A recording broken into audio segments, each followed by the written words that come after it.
Nou vriende, vanmôre wil ek u groet met daardie baie besondere woorde van Halleluja lied 313. En daardie woorde is vir my so treffend, elke keer as ek dit lees. En die skrywer skryf, hy sê gedurig, dors my siel na u o Heer. Kom met u liefdesstem en troos my teer. Die koorgedeelte sê, my siel, Heer het u nodig.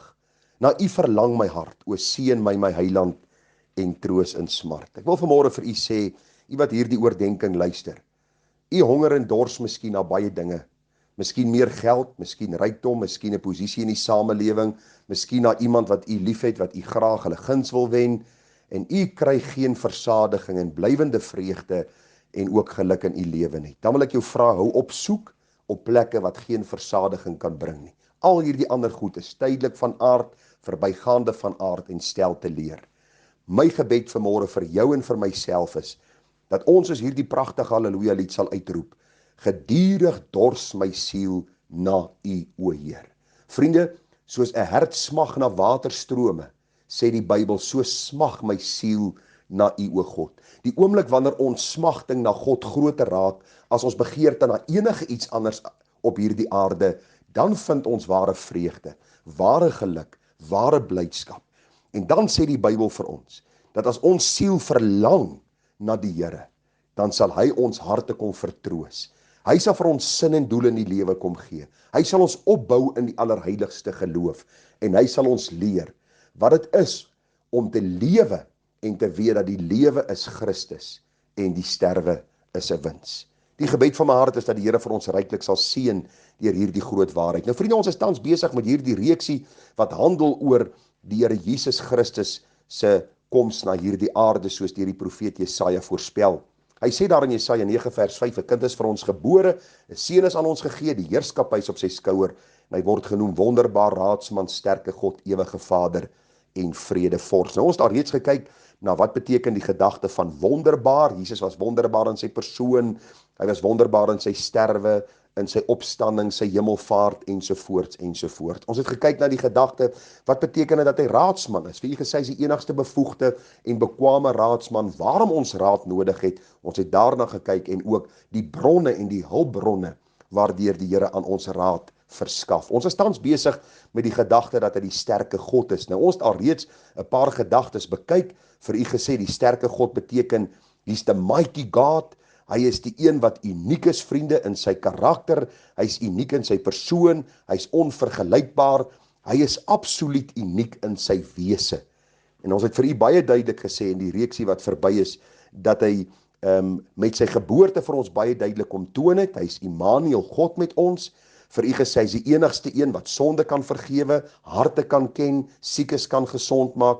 Hy is die een wat mag het oor die natuur, die storms wat hy stil gemaak het, en ons sien al die kosbare dinge rondom Christus, sy menswees, sy karakter, die feit dat hy God is wat mens kom word het. Vir u gesê, hy mag oor materiële dinge, die vermeerdering van die brode, en hoe kosbaar hy ook mense deur hierdie wonderwerk kom wys het, dat hy die vervulling van die profesie van Jesaja is, dat hy die wonderlike Godmens is, die een wat gekom het om dan ook te soek en te red die wat verlore was. Ons het gekyk na die gedagte, dat Jesus is die sterke God, omdat hy die enigste een is wat mag het oor die dood. Vir u gesê hoe hy Lazarus uit die graf opgeroep het, na 4 dae, en ook so sy heerlikheid kom demonstreer het. En ons het vir u baie duidelik gesê, vriende, dat hy is die sterke God, omdat hy mag gehad het, om sy mag ten toon te stel by sy arrestasie, voor hulle hom gekruisig het, maar gekies het, om sy wil te onderwerp aan die van Vader, om dan die verlosser te word. En ek het vir u gesê, hoe hierdie magtige engele die Here kon verlos het, op daardie oomblik van nood toe, mensekinders hom gevangene kom neem het.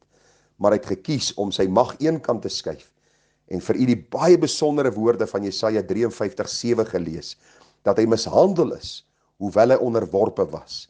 Hy het sy mond nie oopgemaak nie, en ek wil vir u sê, krag onder beheer.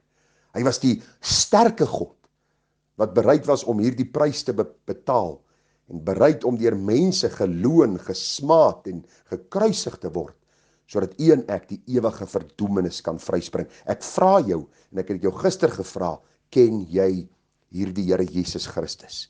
Ons sluit vanmôre hierdie reeksie oor die sterke God af, met die gedagte, hy is die sterke God, vriende, want hy is die een wat mag het om te oordeel. Hy is die enigste een wat bevoeg is daartoe om die lewende en die dode te oordeel. Jy moet onthou, hy is nie meer die lam wat nou na die kruis gelei gaan word nie. Hy het eenmaal gesterwe, die sondoffer, die een wat in ons plek die sonde gaan dra het.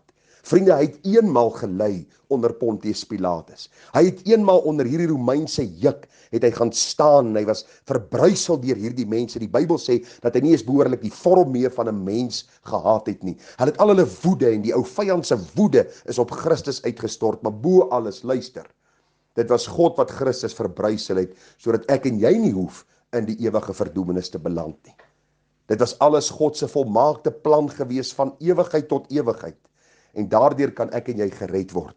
Die belangrikste ding is wat ons vanmôre moet verstaan, as hy nie vanmôre jou redder is nie, sal hy eendag jou regter wees. Want hy is die sterke God, wat die mag het om op die troon te gaan sit, en te oordeel tussen hemel en hel, tussen die wat by hom sal wees, en die wat vir ewig verlore sal wees. En kom ek lees vir een of twee gedagtes, om hierdie saak vir u duidelik te maak. Daniël 7 vers 9 en 10 sê, en ek het bly kyk, totdat trone reg gesit is, en die oue vandag gaan sit het. Sy kleed was wit soos sneeu, en die hare van sy hoof soos skoon wol. Sy troon was 4 vlamme, die wiele daarvan 'n brandende vuur. 'n Stroom van vuur het gevloei, en voor hom uitgegaan. 1000 maal duisende het hom gedien, en 10.000 maal 10.000 het voor hom gestaan. En die geregtigheid gaan sit, en die boeke is geopen. Ag, hierdie baie besondere prediker, Woody Bakum, het nou die dag gepraat van the sissified Christ. Hierdie Christus wat die wêreld vir ons wil skep. Hierdie patetiese figuur met die lang hare en die ou druppeltjie bloed wat by sy gesig afloop, met die ou lammetjie in sy hand en die staf in sy hand. Luister, dis nie die Christus van die Bybel nie. Hy het eenmaal gekom as lam, as die sterke God het hy in tyd ingekom. Hy het sy heerlikheid so ietsie aan ons openbaar van sy heerlikheid. En luister, hy het gesterf, hy het opgestaan, hy het die dood oorwin, en hy sê vir ons vandag, deur sy woord, dat hy gaan sit, en hy gaan die boeke open, en hy gaan oordeel. En u en ek moet vanmôre luister. Daar is 'n God in die hemel wat gaan oordeel. Hy het sy seun nie verniet verbruisel. Hy het nie verniet die straf van sonde oor hom uitgestort. En die ou vyand wat gepoog het om Christus te vermoor, hy het nie alles toegelaat en verdra dat ek en jy met hom kan maak soos ons wil nie. Die boodskap is vanmôre ernstig. As sterke God sal hy eendag oordeel, want hy is die enigste een wat daartoe bevoeg is, want hy het gesterwe en opgestaan, en hy verkondig nou aan alle mense oral, dat hulle moet bekeer, omdat daar 'n dag bepaal is, waarop hy die wêreld in geregtigheid sal oordeel. Ek lees vir u net so een gedeelte, dan sluit ons af. Openbaring 20 vers 11 tot 15, en ek het 'n groot wit troon gesien, en hom wat daarop sit, voor wie se aangesig die aarde en die hemel weggevlug het, en daar is geen plek vir hulle gevind nie. Ek sien in my gedagtes, in my geestesoog sien ek al hierdie manne met die bravade, die klomp kommuniste, die klomp sterk liggaamsbouers, die kragmanne, hierdie klomp wat God se naam uitelik gebruik, die mense in regeringslei wat afgode diens promoveer. Ek sien almal van hulle in my geestesoog wat voor hierdie Christus staan, en hulle wil wegvlug, en hulle probeer vir hulle skuiling soek, en daar sal nie skuiling vir hulle wees nie. Die Bybel sê, want daardie dag sal 'n dag van gerig wees, waar Christus die sterke God sal oordeel. Die Bybel sê die dode het klein en groot voor God gestaan. Die boeke is geopen, en 'n ander boek, die boek van die lewe is geopen, en die dode is geoordeel na wat in die boeke geskryf is, volgens hulle werke. Ja, jy hoor my reg vanmôre. Jy lewe miskien vanmôre in jou boosheid en jou sonde. Jy steek dit miskien vir jou pa en jou ma weg, jy steek dit vir jou vrou weg, jy steek dit vir jou kinders weg, jy steek dit vir jou predikant weg, jy steek dit in die samelewing weg. Of miskien is jy so blaatant dat jy dit oop en bloot doen, en jy sê, ek sal my lewe leef soos ek wil, dit behoort aan my, niemand sal vir my sê wat ek daarmee moet maak nie. Dan wil ek vir jou sê, gaan aan met jou lewe. Dan gaan 'n dag aanbreek dat hierdie sterke God waarvan Jesaja geprofeteer het, die een wat gelei het en soos 'n lam na die slagplek gegaan het, wat aan die kruis gesterf het sodat jy gered kan word, en jy het hierdie redding geweier, daardie dag sal jy vlug voor sy aangesig, daar sal nie vir jou wegkruipplek wees nie. jy sal geoordeel word. Die Bybel sê in die dood en die doderyk is in die poel van vuur gewerp. Hierdie poel van vuur, sê die Bybel, is 'n onuitblusselike vuur. Die wurm sal nie sterf nie. Mense sal hulle tonge kou van die pyn. Dit sal 'n ondraaglike duisternis wees.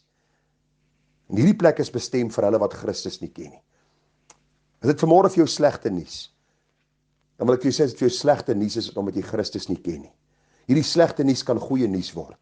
Want wat jy kan doen is jy kan vlug na hom. En jy kan sê, o Here, wees ook my redder, was my in u bloed en maak my u kind.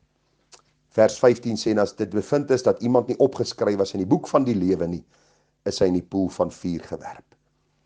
Die vraag wat ek u wil vra, ken u hierdie sterke God? Hy's wonderbaar, hy's raadsman, hy's sterke God. Hy nooi nog vanmôre en hy sê, kom na my toe en laat ons die saak uitmaak, sê die Here. Al was julle sonne soos skarlaken, dit sal wit word soos sneeu. Al was dit rooi soos purper, dit sal word soos wol. As jy gewillig is en luister, sal jy die goeie van die land eet. Maar as jy nie gewillig is nie, sal jy die toorn van God beleef, want die mond van die Here het dit gespreek. Ag vriende, ek nooi u vanmôre. Vlug na Christus. Hy is jou redder. Hy is die een wat sin en doel aan hierdie lewe gee, maar ook die heerlikheid vir ons gaan voorberei het. Ek vra jou, waarom wil jy jou lewe mors op die sonde van hierdie wêreld? Wil jy nie maar vlug na die sterke God en vrede by hom vind, verlossing, reiniging, ag, 'n gewete wat skoon gewas is, om te weet ek is vry deur die bloed van die lam en ek sal eendag in sy heerlikheid wees. Baie geseënde dag vir u verder en mag die Here u genade gee om erns te maak met sy woord en om te vat op sy woord en om te glo en om te dien vir wie hy is. Mooi dag verder, tada.